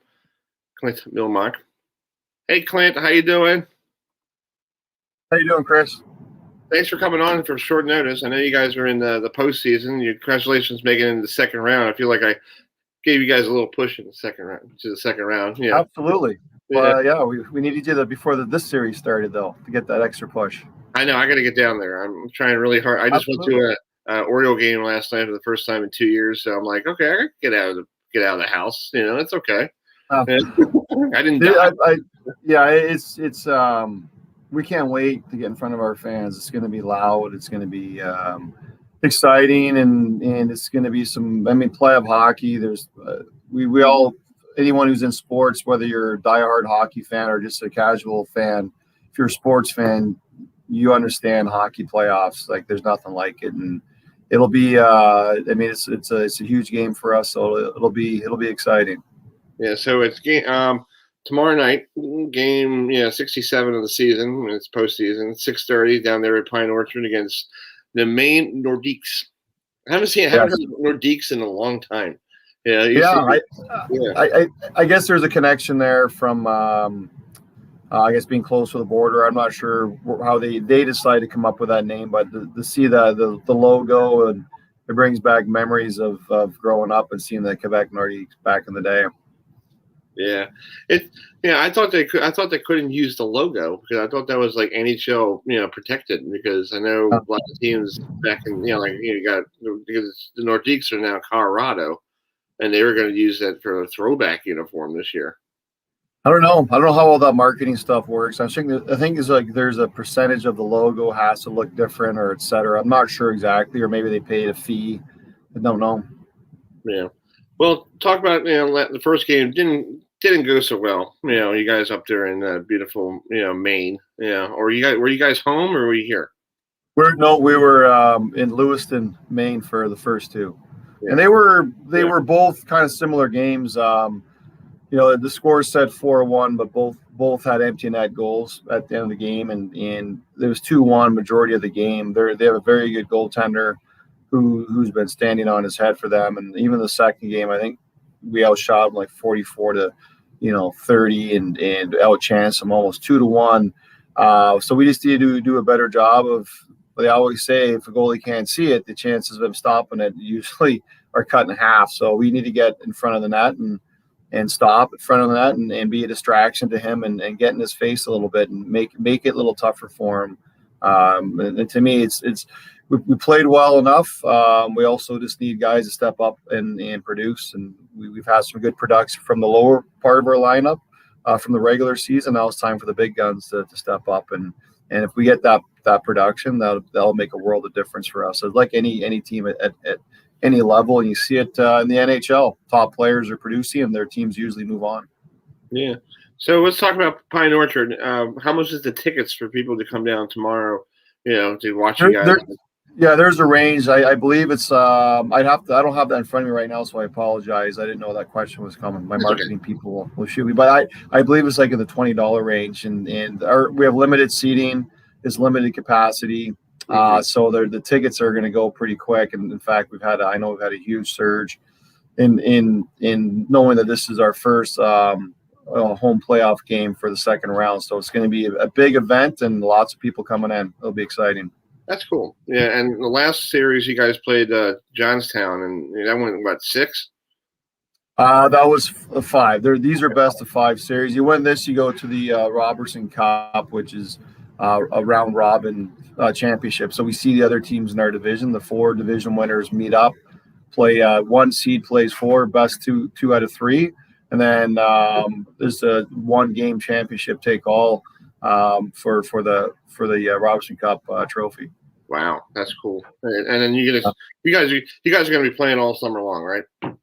Yeah, this goes like the Robertson Cup ends like June 20th, so it feels like I was talking to my assistant coach. I'm like, man, we got our main camp coming up in mid-July, and some teams are going to have their main camps, just after the Robertson Cup. So it like everyone else, man, it's been a long year, but we'd love to keep it going and play as long as we can, right into mid-June if we have to. And we'd love that. That's cool. Well, thanks for coming on at short notice. I got some more people logging in, but good luck tomorrow night. Game time. Let me put that up for you folks again. If you guys were looking for something to do, I think the Orioles are out of town, and I think they're going. The Nationals are back. I don't know where they are, but if you want to go see nice, cool, go into an AC type format, and so you don't. Sweat to death because I had no AC for 3 days, and to the point of like I wanted to call the technicians that you're coming out here, else I'm going to drag you here. Oh yeah. I hear you. Yeah, it's hot out there, man. So it's a really cool. Definitely be cool you off in our rink, and we're excited and hope to see some new fans even and enjoy some playoff hockey. Exactly. So tomorrow night, 6:30, down there in Pine Orchard, a very nice arena because I've been there for other sports over the years, and it's very nice. And hopefully you guys have a good time, and maybe I'll get there soon. Maybe I'll look at my schedule this weekend. If you guys are home all weekend, right? We play Thursday, Friday, and then if we win those 2, then we're in Maine on Sunday for the 5th game. Okay, all right. So I'll see what I can do. So awesome. All right, man. Talk to you soon. Thanks for coming. Thanks for take care. Bye. Bye. All right. So. That's Clint Milmack, who, if you want to go see that game, some playoff hockey, there's a schedule for tomorrow. I found out this gentleman put out a message on the Hofstra baseball page. He's retiring from coaching from the Hofstra baseball team, and we had a privilege to have him on the last couple of years on the radio side, and we had him on the TV side. Let's bring John Russo with us. John, thanks for joining us. Congratulations on the great career of coaching. Kind of took me surprise on Monday when I didn't know I still had your phone number. I was like, he's retiring? I was like, everybody I know is retiring around me. Well, like I'm not obviously retiring from work, but I want to I'm going to get a 9-to-5 job, have weekends off. I feel like I've chased it for long enough. I have 4 kids. I'm just, I think perspective and everything changed for me over COVID when we were all home for 6 months. And, I found that I could survive without college baseball. Yeah. Well, talk about this season for you guys. It was a tough season. It was that, the factor because, it was such a, like you said, tough season of COVID, and you had to go through so many tests, and a lot of coaches weren't built for this. And this just wasn't in your manual. Like you're going to have a pandemic in 2020, and in 2021, you're going to tell people how to, play baseball. Agreed. The stress of taking a test on, Wednesday morning and then, wait until Thursday morning to see who's going to be out for the weekend or if your team's going to be shut down. And that was a stress that I've never felt in my life, especially coaching college. And, then on Thursday morning to, be dealt blows like, well, hey, here, your starter for Friday night is out, or hey, your starting outfield is out this weekend and you've got to do this. And, there was just no plan, rhyme, or reasoning. And then even for practices was really tough because, if you had to go indoors because of the cold, do I keep it to groups of 5? Do I keep it to groups of 6? what groups do I put together with not being knocked out, who lives with who. I mean, it was a lot, and it was a lot of stress this spring. And I had a really good group of seniors and a really good group of kids, and I just felt like it was the right time to leave. Yeah, well, I totally understand because I talked to a lot of coaches during this whole pandemic, and they were like, "Oh my God," like one of them said to me like, "Yeah, they actually listened to me." I'm like, "Okay." I was like, "What? They didn't listen to you before?" Right. It's like like you're the coach. That's your guy. You have to listen to. Just the coach. And, and then some coaches like Jay Wright, from Villanova. I asked, how difficult was it for him because he like you, he had 1 week, he had games canceled, and then you had things postponed and all that stuff, and you got to the point like, when is enough is enough? Agreed. And we got off to a good start, but it was something weird, like, having to go play LaSalle and leaving at 6 o'clock in the morning, going down there, playing a doubleheader, drive back, because if we stayed more than 24 hours, we had to serve 4 days of quarantine, and then, wait a day and then go down there and play on Monday, another 2 games at 4 in the morning, then come back. And, it was just a tough schedule, a tough mindset. Give these kids a lot of credit for pulling off, everything that they did this spring. We got shut down one time for 10 days, but it ended up costing some guys like 33 days, some guys 23 days, Wow. Contact tracing. And, everything was just, always felt off the whole spring. And then not only to worry about your team, but you finished on a Thursday morning, you're like, oh, we're good. And then you get a call and, somebody else is shut down because they had COVID problems. And, it was tough, really tough. Yeah, I feel like the CAA had a lot of issues this spring because you try to see the football, like we talked about the football program, and the football teams were trying to play a spring schedule, and New Hampshire said, "I'm done," and Albany said, "I'm done." They don't feel like playing the spring schedule, and I feel like they didn't do their homework like other leagues and say, "Okay, what's the best thing for us to do?" Agreed. And then, and then at the same time as they were going, you had, volleyball and soccer and field hockey all running their seasons. And then you had the normal lacrosse seasons. And, Hofstra wasn't built to have all of those teams going at once indoors because the weather didn't super cooperate this spring. And, good job by, admin, I guess, of pulling off, all those teams and trying to give the kids some sort of season. But I think if you would have asked like the volleyball coaches and the soccer coaches, I think they would have been half our right with not even doing a spring season because they already got back their year of eligibility from the fall. And it was just so makeshift, so much stress, but I guess the one thing is like, the seniors that came back, I had like 7 of them that could have graduated last spring, but then had their season shut down for COVID. It gave them some type of finality.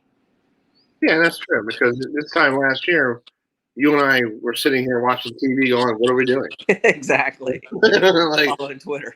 Yeah, Twitter or we were the farthest thing we've been to, last year was to the supermarket with our mask on and, we're trying to get food and come back home and, you got to take off your shirt and take a shower and, do all that stuff. And it's like, good Lord. But, but I had to deal with, my girlfriend has a bad immune system and I live with her. And last night was the first night I went to a Mets-Oriole game outdoors at Camden Yards. And it was okay. It was a pretty decent crowd. But they said to wear your mask. I didn't see anybody wearing any masks walking around the ballpark. Agreed. I'm like, so why are you – and I see signs around the ballpark, wear a mask, wear a mask. And, I got in line to get food. And I'm like, I had my mask down here. I'm like, oh, sorry, guys. And they're like, oh, it's okay. We don't really care anymore. I'm like, okay. And that was always one of my thoughts is like, we had just taken the test on Thursday and then we were in the dugouts together on Friday and everybody had to maintain their mask on in the dugouts Friday and we had to wear our mask coaching third and everybody had to keep wearing their mask. But, one of my arguments was there was no safer people for us to be around than each other and in those areas. And, everything is trying to get back to normal and it's sort of close to normal, but I think we'll be forever changed on our social, you know, everybody will be weird on, you don't know if somebody wants to shake your hand or give knucks, or, you know, it's just weird right now. And we're still in all of those stages. Yeah. I saw one of the local sportscasters right now, and he gave me a handshake. I look at my buddy. I go, "What's a handshake?" Exactly. Like we're so used to doing, "Hey man," or "Hey," you know, Exactly. the elbow. And, you know, and I'm shaking his hand last night, going, "Yeah, you're awkward." Like, I'm thinking, like, I gotta go wash my hand here. You know, I don't want to get sick, you know. But Exactly. that's what you start thinking of, because you haven't done that in 2 years, and you're thinking to yourself, going, "Oh crap!" You know, like, what am I supposed to do? You know, and you don't want to be a paranoid. You don't want to be a negative nanny and go, you know, you want to get back to being what you were doing. Agreed. It's such an awkward thing, and then you do shake their hands, and both of you sort of look at each other like, Yeah. "What should we do now?" And we had masks on, him and I, shaking hands, and I'm like, yeah, I'm like, okay, man, I'm like, this is interesting, all right, yeah, but it was cool, but we haven't done that in years. It's like what, you know, what do we say hello to somebody? We just go, you know, Yeah, you go this sign or that, or you know, you know. But anyway, let's back to your career. Is there any fondest memories of hospital? Because you took over. You've been there for a long time. You were an assistant coach, and then you took over. And you know, what was one of the coolest moments for you? You know, everything revolves around 2012 for me. You know, taking over as the interim head coach, and you know, a group of guys starting on January 13th that, you know, we still hadn't really won at Hofstra ever, and you know, to see that group set the school record for wins, to finish second in the CAA, to, you know, getting me the full-time head coaching job. You know, they pulled off sweeps of VCU and ODU and, you know, different teams that year. And they're my, at least, you know, best memories, I guess. I don't want to ever put too much above, but without that group, there is no career.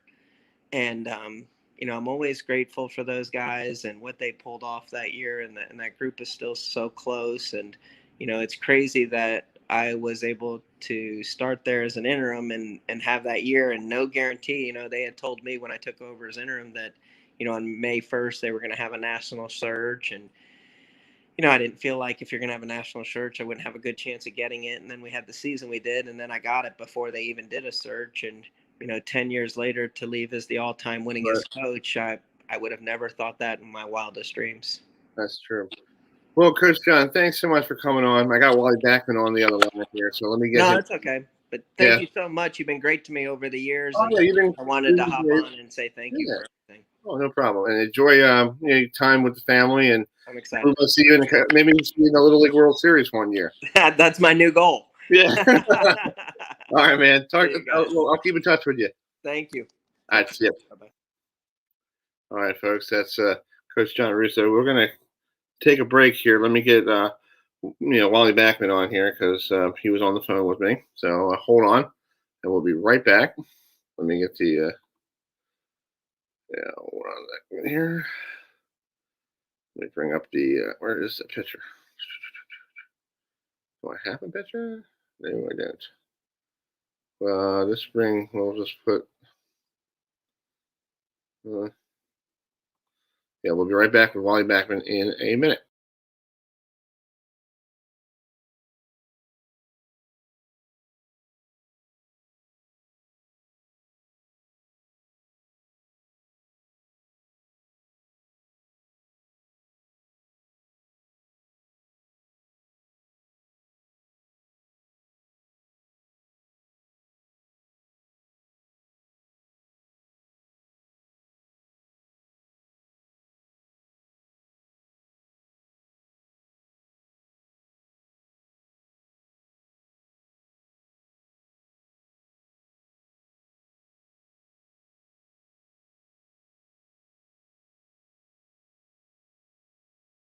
Welcome back to this program.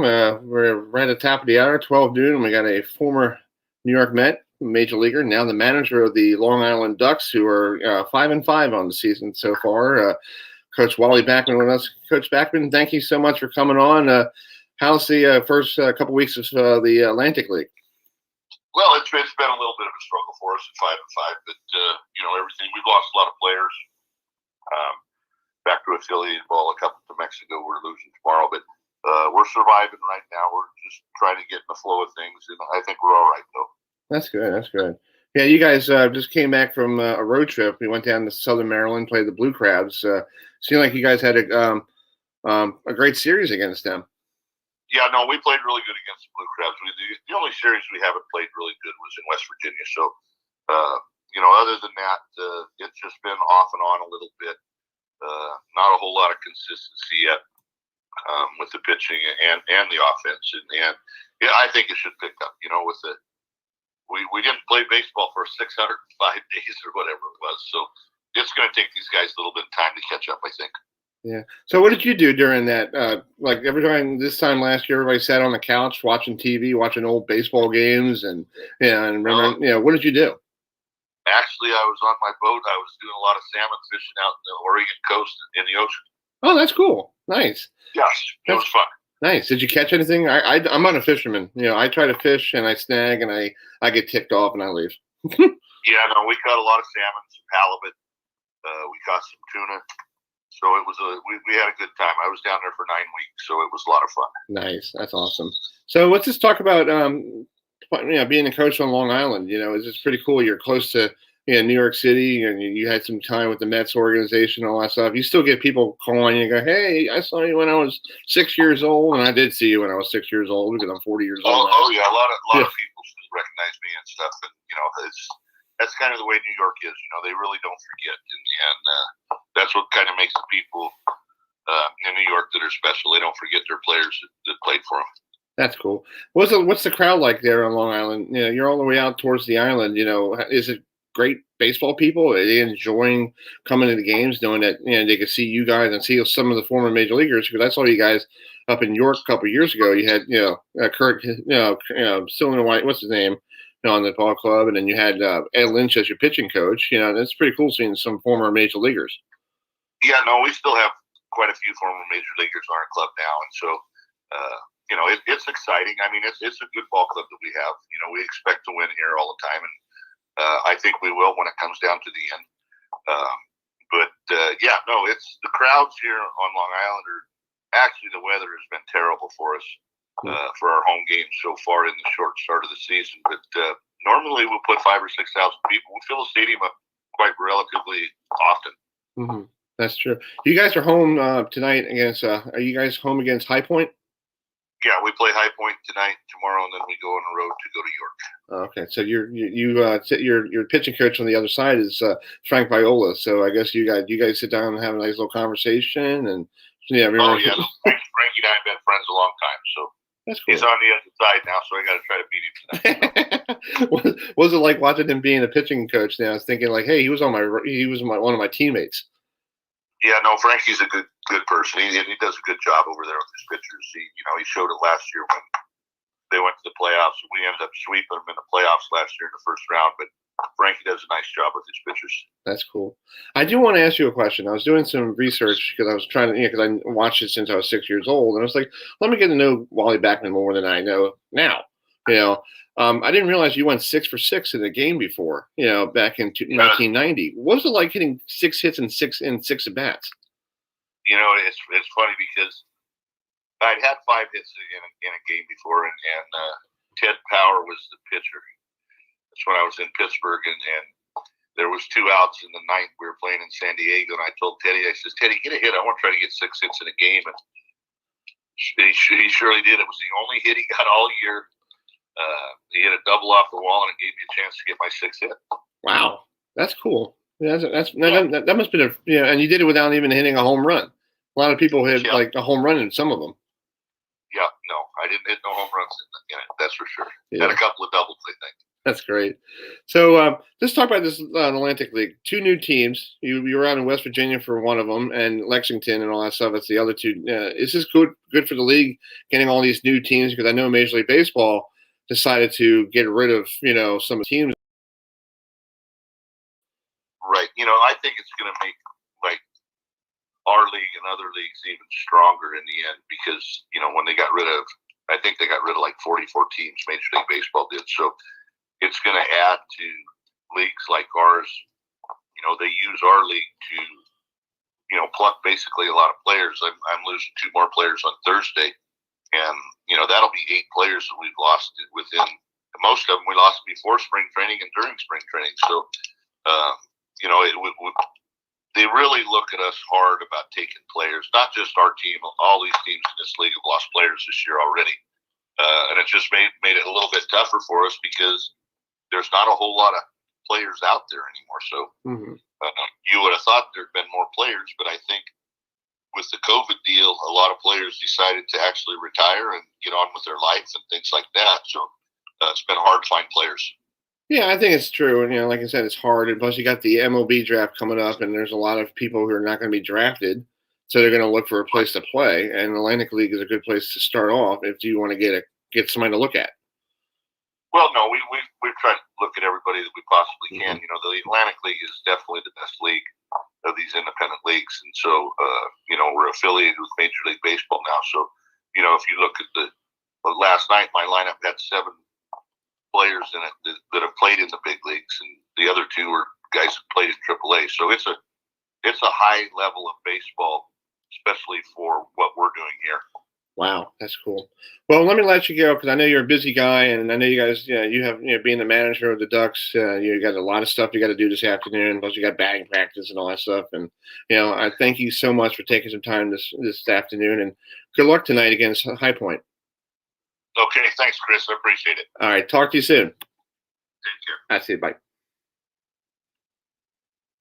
All right, that was Wally Backman, everybody, former New York Met. That was pretty cool. That was cool that he actually called me on the phone. That's awesome.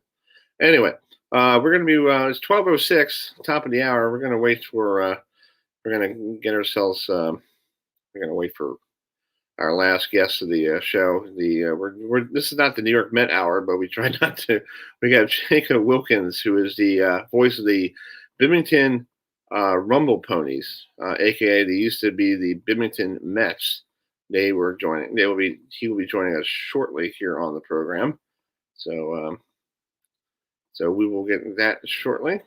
And so we're going to take a break, and when we come back, we'll wait for him to log in. So let me get some music for you.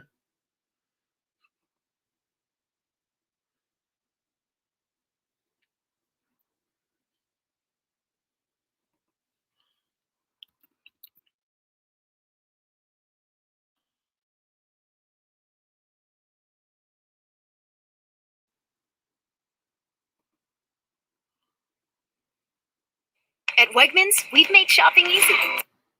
Use our Wegmans app or visit us.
It is 12:12 here on a beautiful Wednesday. If you want to go to our thanks for Wally Backman for joining us here on the program. That was really cool. Tonight, let's give you some schedules here. Game 2 of the College Softball World Series, Florida State and Oklahoma tonight, 7:30 on ESPN. Other games as well. Yeah, that was pretty cool. Folks, we're live on YouTube right now. If you want to go to our YouTube page, it'd be great to have you. We'll go to our YouTube page. So let's bring in Jacob Wilkins, who is the voice of the Binghamton. Used to be the Binghamton Mets, now it's the Rumble Ponies. I'm still not getting used to that. I'm a Met fan. I'm like, what happened to the word Mets? Come on now. So thanks for taking some time this morning, Jacob. How's everything up there in Binghamton, upstate New York? Is it hot as anything, or are you guys still getting? It's hot. Yeah. Thanks, Chris. First of all, for joining me. But you know what? As long as glad we got last night's game in, and the rain held off until after the final out, and looks like it'll be a nice, summer starting a little early up here. Yeah, that's true.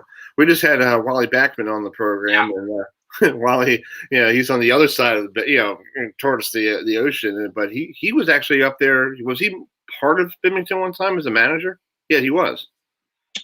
Was he? I want to say yes. Yes. Before my time, but yes. Yeah, before your time. But it was cool to talk to him, and he was, learned something new about him. He went last year at this time. He went salmon fishing. That was cool. Yeah. Hey. He's on Long Island, right? With the Ducks? No, he actually went up to, he lives in Oregon. So he went to Oregon and just fished from Oregon. I'm like, that's awesome. I would like to go up to Oregon to see what kind of salmon stuff up there. Yeah. That's pretty cool. Last night, you guys, this series, you have a 6-game series against the Orioles affiliate, the Bowie Bay Sox. It seems like the Mets and Orioles are playing each other down at Camden Yards, and you got the AA affiliate playing each other up in New York.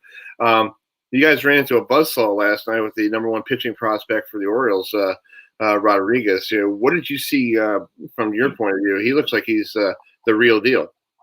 I was impressed, Chris. I was certainly impressed.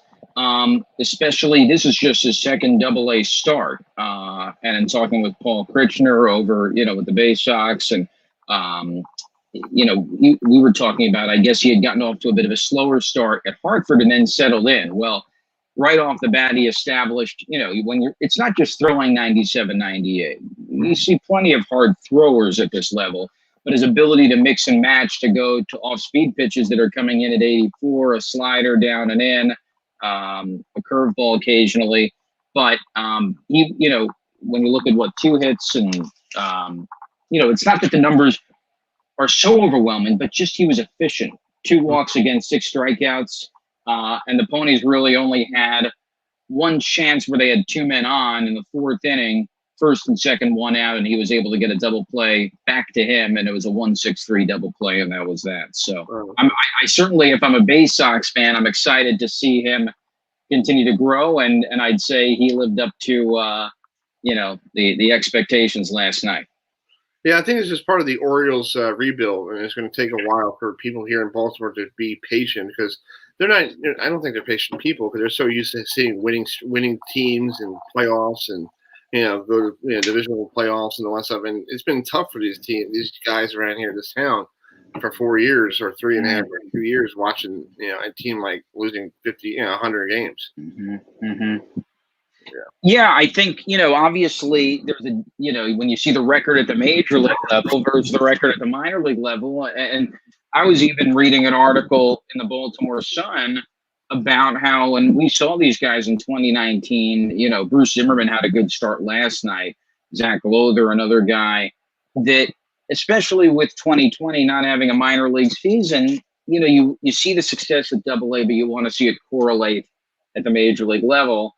And now it's a matter of, you have all these guys, those guys from 19 and guys like Rodriguez coming up. And I guess if you're from an Orioles perspective, you're just hoping they all come together at once, and that you have sort of too many strong arms. But I'm sure I know there's been a lot of pent up excitement, and it's sort of come to a culmination with Adley Rutschman and Rodriguez. And I mean, you have 5 former first round picks on this roster, and you hope they can get to Baltimore if you're an Orioles fan and make an impact there sooner rather than later. But it is unique that you have the Mets and Orioles playing. Yeah. You know, we were talking about this on the broadcast last night. It's not a, you know, you have an interleague matchup at the major league level, which happens more than it used to, but also that Binghamton actually only plays the Bay Sox once this year here. So for it to match up, it's sort of fun. And to see the pitching matchup up there, David Peterson, who was a pitcher for us all of 2019 against Zimmerman, who was on the Bay Sox, it just reinforces that the players that you're seeing here or that you're seeing in Bowie are going to be in major league ballparks in the not too distant future. Yeah, let's talk about Peterson last night for the Mets. Yeah, it seems like he's struggling this year. You know, you saw him in 2019. What's different between him in 2019 to this year? It looked like is he pressuring himself too much to try to be like Jacob deGrom? You know, like you're going to be backing up against Jacob deGrom or what's his name, the guy who came from Marcus Stroman and all that stuff. Yeah. So do you feel like he's putting a lot of pressure on himself, saying like he wants to be that third guy in the rotation? Well, I can't speak for him, and I'm not there, and it's hard to, even if I was there, to know his exact mindset. I would say in 2019, it was a real growth year for me. You know, it was going deeper into games, pitching a full game, things that so many of the pitchers here are working on.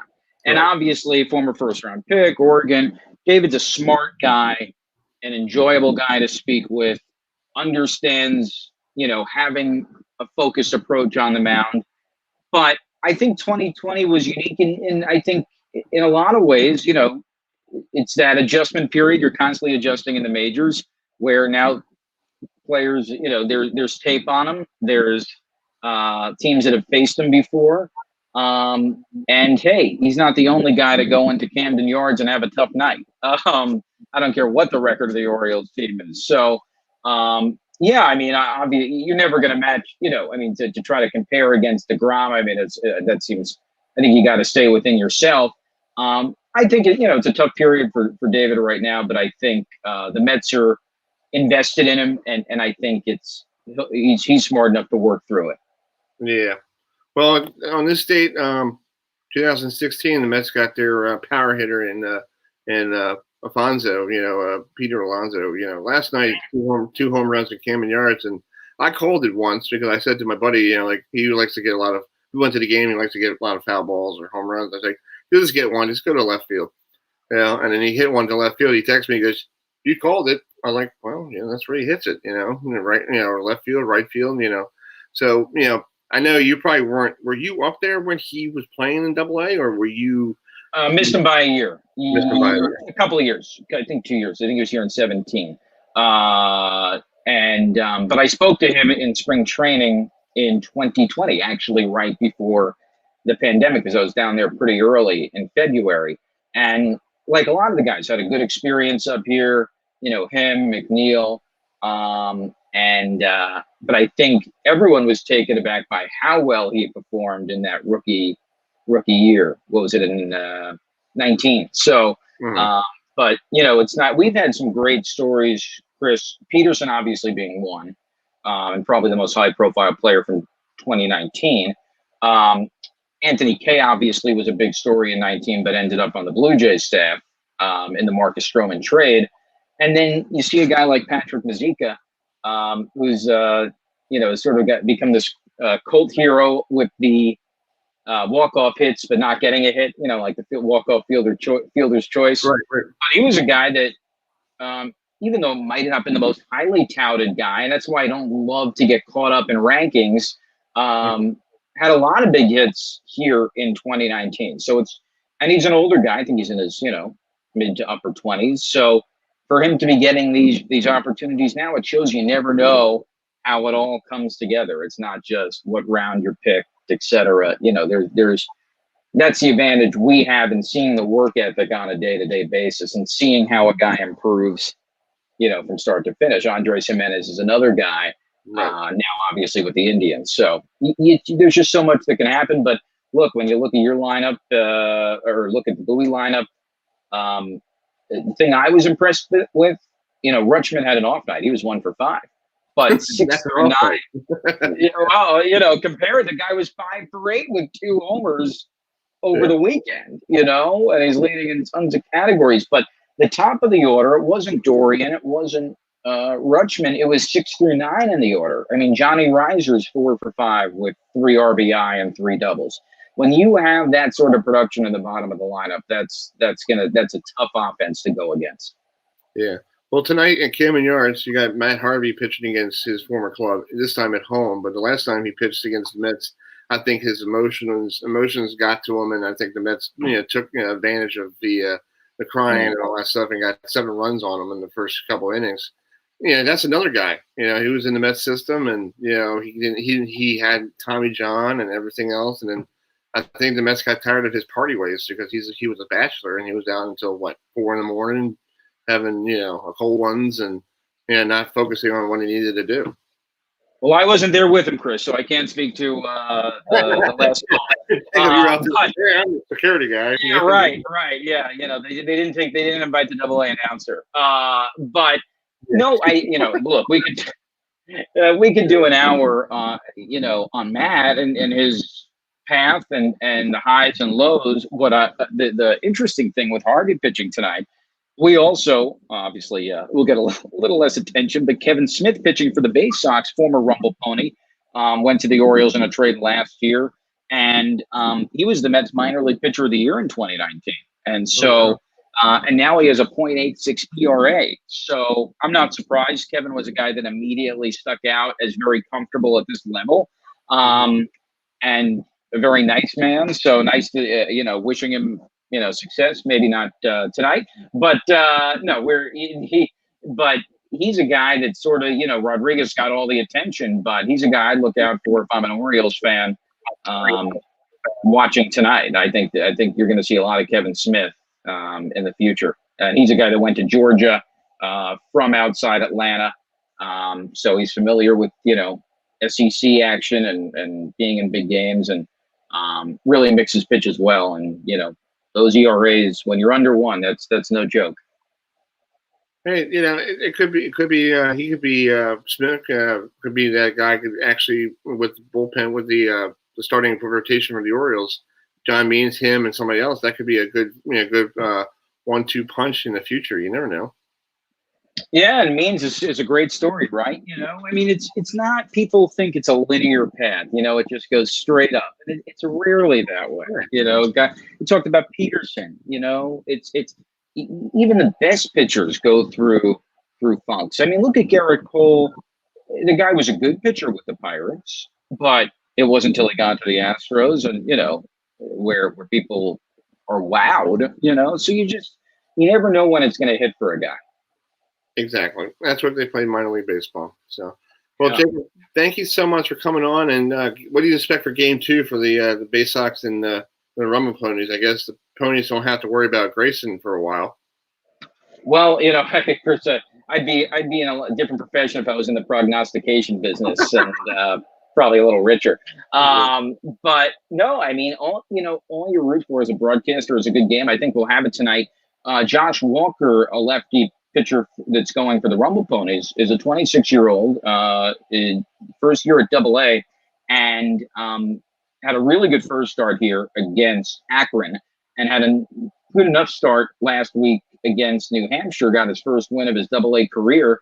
And so it's not a hard thrower per se, but a left-hander and a guy that, I think even the Bay Sox were a little, we had a right-hander, Luke Rennie, or the Rumble Ponies had a right-hander, Luke Rennie, that was not throwing as hard as, Rodriguez, but it's all about how you mix pitches and you can catch guys off guard. So I think we'll have a good pitching matchup tonight.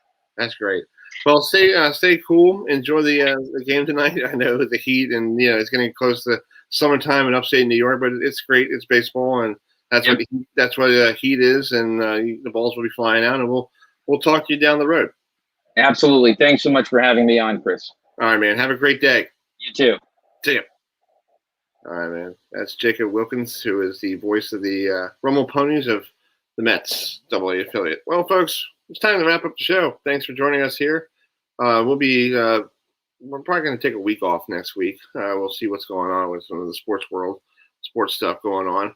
And then we'll be back probably middle of of June, and we'll get ourselves ready hopefully for some college football in July. So thanks for joining us. Thanks for everybody. Thanks for big thanks to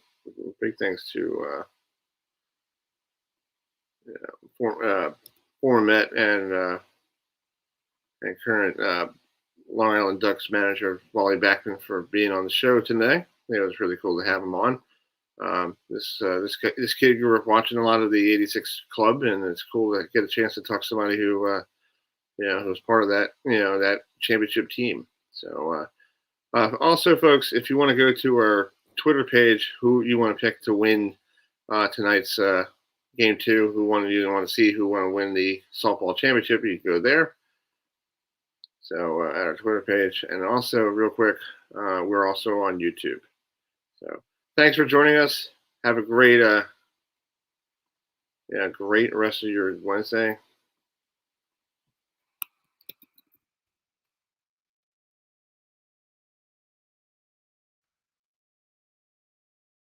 So happy hump day to everybody. Have a great day.